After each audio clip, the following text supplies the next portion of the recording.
So in this video we're going to take a look at changing the node ID for MERG members.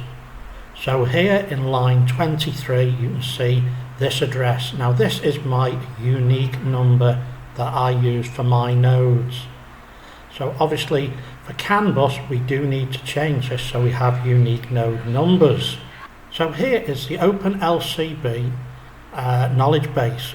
So if we take a look at this here and we'll look at the Open LCB unique ID range, and if we scroll down you can see all the different numbers available. Now if we keep scrolling we get to self-assigning group space, and here we can see there's a range for the NMRA, and then this is the one we're going to be using here, which is MERG members number assignments. So we're going to use this now, so I'll show you how you can work out what the number is for your nodes and your unique MERG membership number. So here you can see we've got the 03, 04, and then what I've done here, I've separated here, so I'm showing three values here, which is your allocated numbers. And then the final one is used for the 0 to 255 nodes you have available. Now you could have more using the MERG one by switching these around a little bit, but for argument's sake our MERG number would be 03, 04. Now because we use these here, we'll give you up to 65,000 possible MERG ID numbers, which we're nowhere near. The next number will be 00, and then the next two, which is these two, we basically need to use a simple calculator in Windows, or you could do it on a Mac, and I'll show you that now.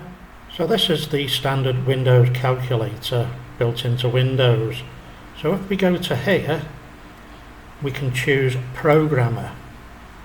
Now depending on what type of format you're putting the number in which case I am putting it in here as a decimal, I'm going to choose a fictitious number within MERG at the moment, and it might be something like this.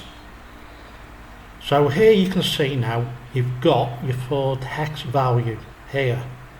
So if we were at this number of membership, we would then put 3E73 into our page here. So going back to that, we could then put 3E73. But what I do say, or I would recommend, you'll notice when we look within the code here, these values here are not really shown as hex, but because of the number it doesn't really matter. So in our case here, this line here would become 3, 4, 0,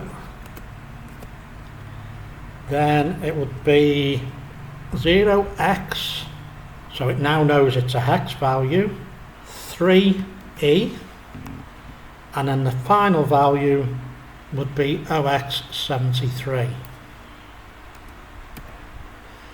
Then you just begin your node range. Your first one could be node 0 here. So that is how you can do it if you're using your MERG numbers.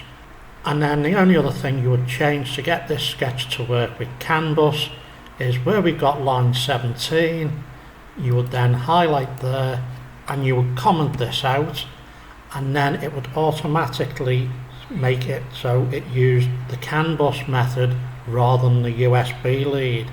So that's the configuration side for using this sketch as it stands now for CAN bus using a MERG identifier for your node address.